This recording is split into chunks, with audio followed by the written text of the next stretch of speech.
There are moments in history when a nation's past refuses to die, when the ashes of a fallen empire still whisper to the living, urging them to rise once more. For centuries, the Byzantine Empire had been nothing but memory, a ghost of glory, lost to time and conquest. Yet in the turbulent aftermath of the Great War, a spark ignited in Greece, small, fragile, but alive. And from that spark came the impossible dream, to resurrect Byzantium. When World War I ended, Greece stood among the victors. The Treaty of Severus rewarded its loyalty with new lands carved from the crumbling Ottoman Empire. For the first time in centuries, Hellenic banners fluttered again over the shores of Asia Minor. In the hearts of its leaders, the dream of restoring the ancient empire, of returning Constantinople to Greek hands, no longer seemed fantasy. It was destiny. But destiny, as history reminds us, can be cruel. In 1919, Greek troops advanced deep into Anatolia. They fought with courage and conviction, but against an enemy reborn in fire. The Turkish nationalists under Mustafa Kemal struck back with vengeance. By 1922, the Greek armies were shattered, cities burned, refugees fled by the hundreds of thousands. And the dream of the Megali idea, the great vision of reclaiming Byzantium, turned to smoke over the Aegean. The Treaty of Lausanne finalized the defeat. Greece lost its Anatolian possessions and much of its hope. Through the 1920s, the nation stumbled, broken, exhausted, and burdened with the ghosts of what might have been. Yet in this alternate history, that story takes a very different turn. In this world, Greece joined the Great War early, standing beside the Entente before the tides of battle had turned. Its soldiers bled for victory, and their reward was far greater than in our reality. When the Ottoman Empire collapsed, Greece claimed not only Thrace and the Aegean coast, but also Cyprus and sweeping regions of western Anatolia. Constantinople, long a city divided, was declared the jewel of a reborn nation. And for the first time in over 500 years, the ancient imperial capital was Greek again. The transformation didn't end with borders. Refugees from across Europe flooded into this new realm. Among them were white émigrés, noble families fleeing the Russian Revolution, loyal to the fallen Tsar and his lineage. Many were granted lands in Anatolia, bringing with them wealth, culture, and fierce hatred of Bolshevism. The blend of Orthodox Greek and Russian aristocracy gave the new state a curious dual soul, part classical revival, part modern empire. By 1928, Greece was no longer Greece. It proclaimed itself the Empire of Romania, though the world called it the New Byzantium. Its people, the Romikoi, spoke a proud language infused with ancient Greek and Slavic echoes, the tongue of emperors reborn. The state adopted the double-headed eagle once more as its standard, symbolizing unity between East and West, faith and reason, past and future. Politically, Byzantium aligned with France, joining the Little Entente, a coalition seeking to preserve stability in Eastern Europe. The empire launched an ambitious modernization program: new industries, reformed education, mechanized armies. Cities like Thessaloniki, Smyrna, and New Constantinople became hubs of commerce and art. For the first time in modern history, the idea of Byzantium was not nostalgia, it was progress made manifest.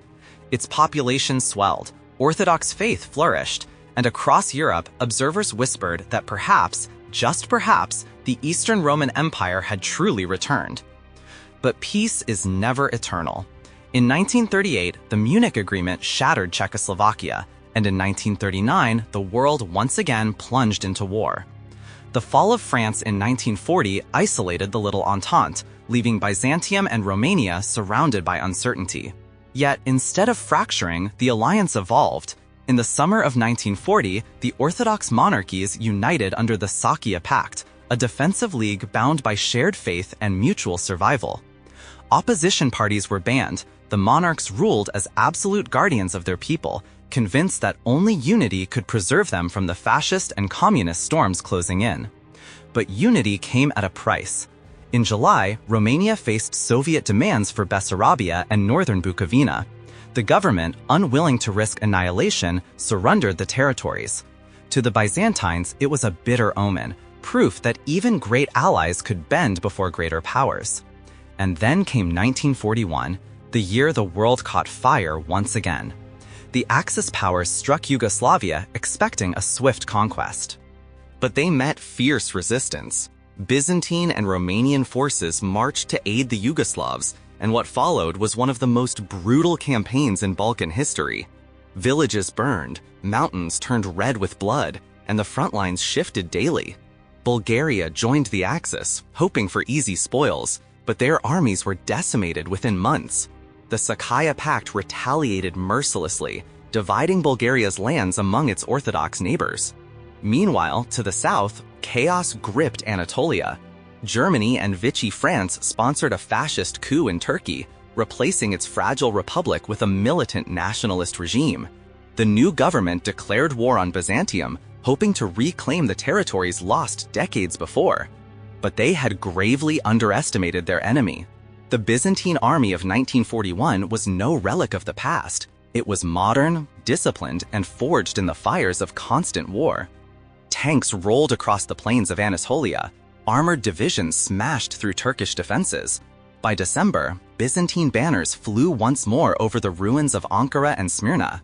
The Turks were reduced to a puppet state confined to the interior, while over 5 million civilians were relocated in one of the largest population transfers of the modern age. For the first time since 1453, the empire's dominion stretched again from the Aegean to the Euphrates.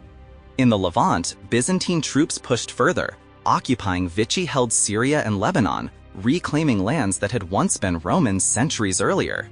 Roads were rebuilt, cities renamed, and for a fleeting moment in history, it seemed that the double-headed eagle of Byzantium had truly risen again.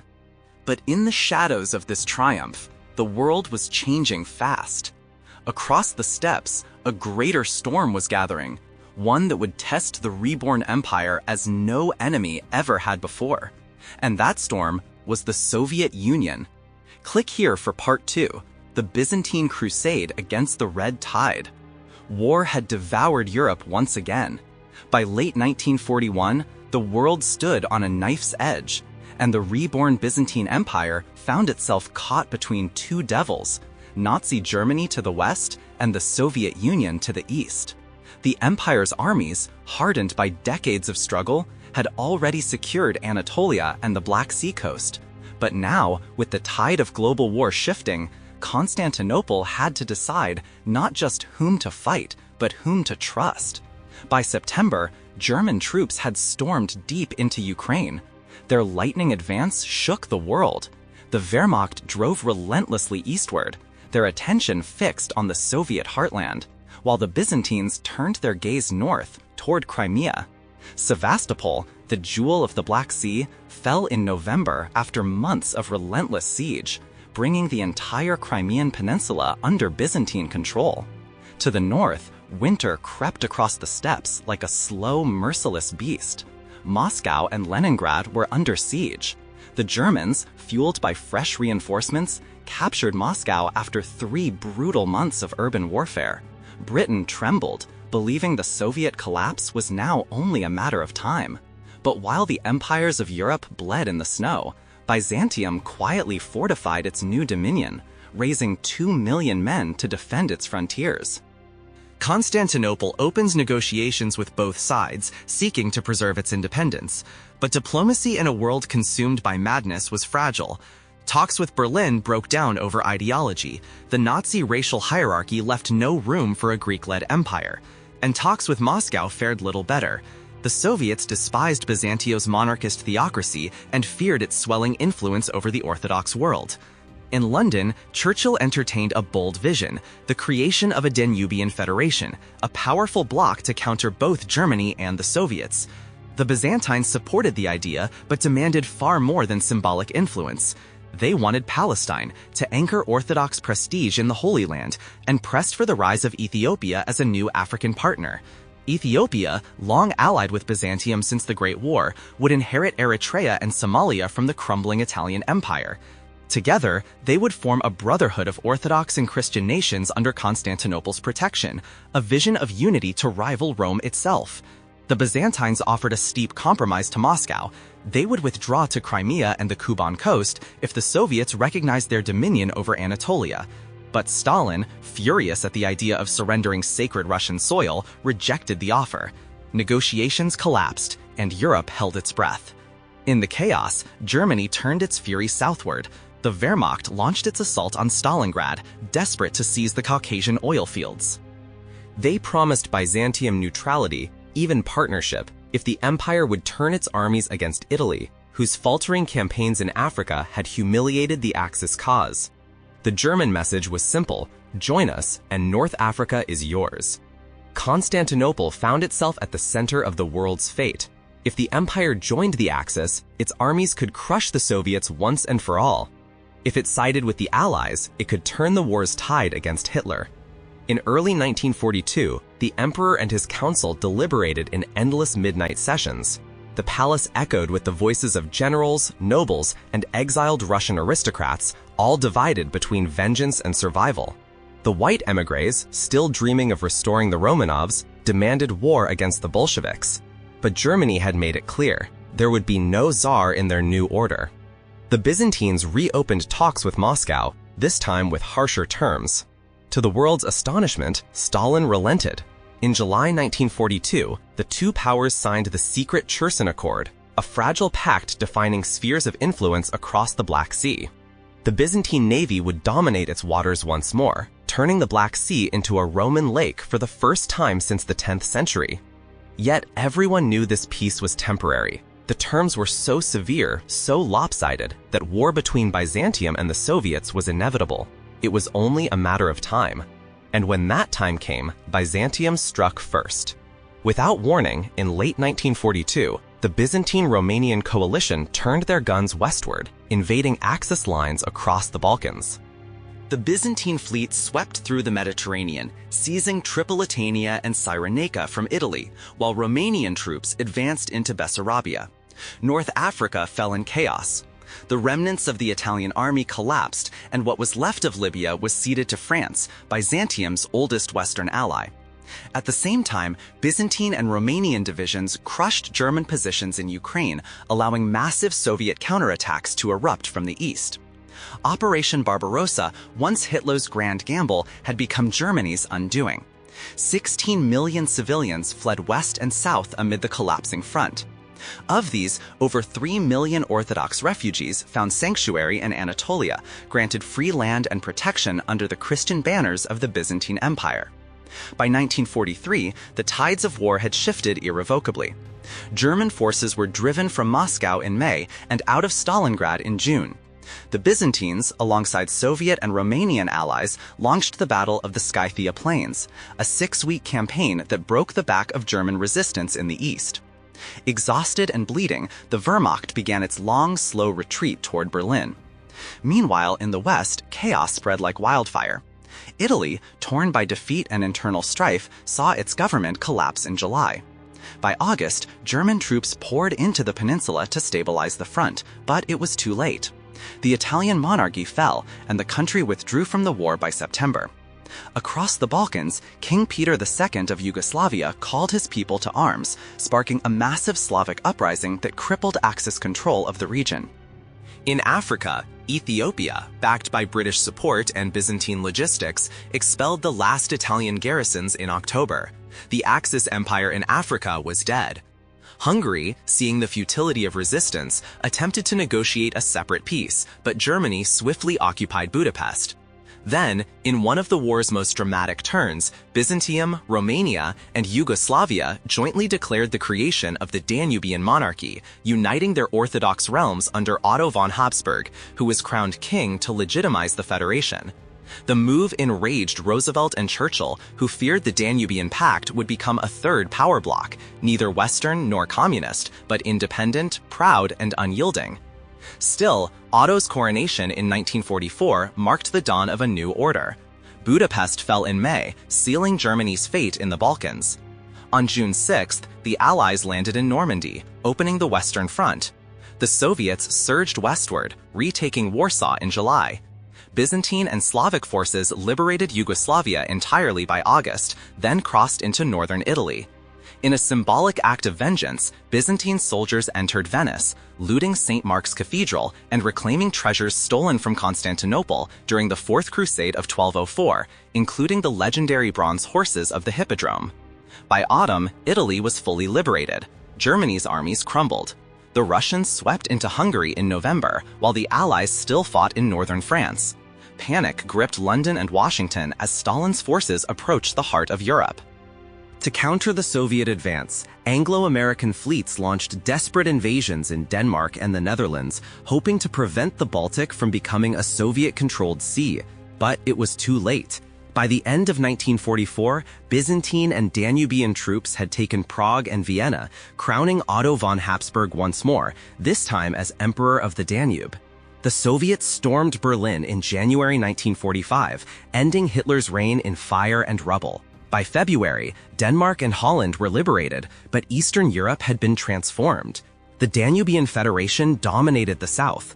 Byzantium controlled the Aegean, Anatolia, and the Black Sea, and the Soviets held everything beyond the Rhine. In March 1945, the German Instrument of Surrender was signed. The war in Europe was over, but the world that followed would never be the same. The war had ended, but the peace that followed was fragile, a silence heavy with suspicion. Across a continent scarred by two cataclysms in one generation, the world awoke to a strange new dawn. Europe's kings were gone, its cities gutted, its people exhausted. Yet in the midst of the ruins, one ancient flag still flew with pride, the purple and gold banner of Byzantium. The empire that had once fallen to the Ottomans, that had vanished for centuries into legend, now stood as a living power, its borders stretching from the Aegean to the Caucasus, from Cyprus to the Black Sea. Its armies were strong, its coffers full, and its people united by something no ideology could reproduce: memory. The memory of empire, the belief that civilization, faith, and continuity could still outlast chaos. In 1946, Europe was no longer one continent, but three worlds staring at each other across barbed wire and suspicion.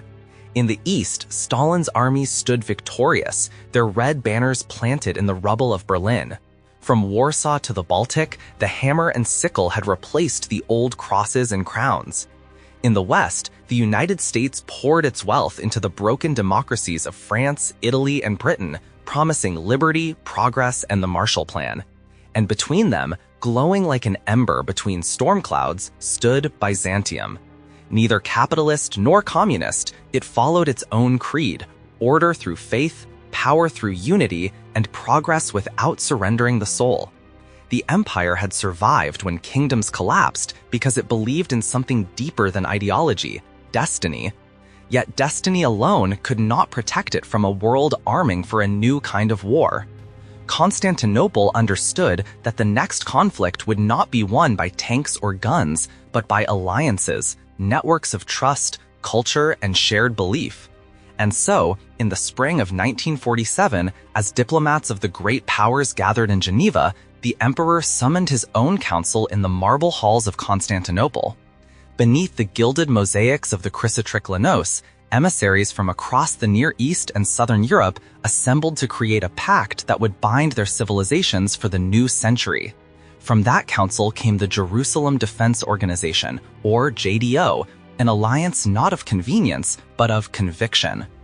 Its founding members were Byzantium, Yugoslavia, Romania, Armenia, Georgia, Assyria, Kurdistan, Mesopotamia, the Danubian Monarchy, southern Italy, Spain, Portugal, and Ethiopia. Each had emerged from war, bloodied but unbroken. Each saw in the Byzantine emperor not a conqueror, but a protector, the guardian of faith against the tides of atheism and disorder sweeping both east and west. The organization's name was symbolic. Jerusalem, the holy city, the heart of three faiths, became the emblem of their unity. Its defense represented not merely a strategic position, but the defense of a worldview, the belief that spiritual civilization could still endure in an age of machines and propaganda. The JDO established its headquarters on the Mount of Olives, where an enormous marble complex rose overlooking the old city, part cathedral, part parliament, part fortress. Soldiers swore their oaths before icons and ancient banners, diplomats walked beneath mosaics depicting Constantine and Justinian, and emissaries from half a dozen nations dined under the light of oil lamps, speaking in Greek, Latin, Arabic, and Slavonic. It was a vision of another kind of modernity, one that drew power not from ideology but from heritage. The West was perplexed. France, architect of the old Little Entente, viewed the Byzantine-led alliance as both successor and rival. Paris strengthened cultural ties and reopened its ports to Byzantine ships, but refused full membership, unwilling to anger Washington or lose American support. French diplomats quietly admired the empire's discipline, its sense of unity, its spiritual backbone. Yet they also feared what it represented: a return of monarchs, of the sacred in politics, of empires reborn when Europe itself was trying to forget them. Meanwhile, the Soviets viewed Byzantium with outright hostility. To Stalin, the JDO was a crusade in imperial disguise, a resurrected Christendom rising against socialist modernity. Propaganda broadcasts painted the Byzantine emperor as the new Caesar, the final obstacle between Moscow and the Mediterranean. In response, the empire tightened its defenses, mobilizing along the Dniester and reinforcing the Caucasus fortresses that had once defended Christendom from Persia. In 1949, the inevitable counterbalance emerged. The United States and its Western allies formed the North Atlantic Treaty Organization, NATO, binding their destinies under a single military command. The world was now divided into three camps: the Western Bloc, led by America, championing democracy and markets; the Eastern Bloc, commanded by Moscow, enforcing revolution through fear; and in between, the JDO, the third power, an empire of faiths, monarchs, and ancient nations reborn from ruin, determined to chart their own path through the storm. For the first time since the fall of Rome, the global balance of power revolved not around ideology alone, but around civilization itself. The Mediterranean, the Aegean, and the Black Sea became flashpoints of a new great game. American fleets cruised the Ionian coast, Soviet submarines prowled beneath the Bosphorus, and in the middle, Byzantine destroyers guarded trade routes beneath crimson sunsets, their sailors whispering prayers before every voyage. Within Byzantium's borders, the empire entered what historians later called the Second Golden Age. Cities rebuilt faster than anyone thought possible.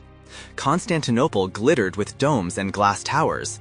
Churches rose beside factories, monks debated with scientists. Art, architecture, and theology blended into a single expression of power and purpose. The empire modernized without losing itself. Its railways hummed with industry, but every locomotive bore the icon of a saint. Its universities studied chemistry and scripture with equal reverence. Beyond its frontiers, the alliance inspired nations hungering for identity in a century of confusion. In Iberia, Spain and Portugal rediscovered their Catholic heritage within the Byzantine sphere, while in Africa, Ethiopia became the empire's southern mirror, proud, orthodox, uncolonized, and fiercely loyal. Together, they preached a vision of development rooted in culture, not ideology. The JDO became more than a military pact; it became a civilization in motion. Its members shared engineers, doctors, and priests. Pilgrims traveled freely from Lisbon to Baghdad. New trade routes revived the Silk Road, now patrolled by Byzantine convoys and Armenian aircraft. The Holy Land prospered under joint protection, its markets alive with merchants speaking 10 languages. Yet, as the 1950s dawned, shadows lengthened once again. Washington accused Byzantium of imperial ambition. Moscow denounced it as heresy armed with tanks. Both began courting its neighbors, whispering promises and threats. Spy networks, coups, and propaganda wars erupted across the Balkans and the Caucasus. The Cold War, once a duel of two superpowers, became a triangle, and Byzantium stood at its center, playing the role of mediator, rival, and survivor all at once. For the people of the empire, it was an age of pride and quiet dread. They knew that the peace they enjoyed rested on a knife's edge. One wrong step, one betrayal, one spark, and the fires that once consumed the world could rise again. But to the Byzantiums, such uncertainty was nothing new. Their ancestors had faced Persians, Arabs, Crusaders, and Turks, and still endured. Now, in the age of radio and atom, they faced new barbarians, ideologues with bombs instead of swords, empires without souls. And once again, the empire of the double-headed eagle stood ready. Would Byzantium survive this new age of giants? Would the JDO, the alliance of kings and faiths, outlast the storm of modernity, or would it too crumble, leaving only ruins for future archaeologists to ponder, another echo of a world that refused to die? Only time would decide.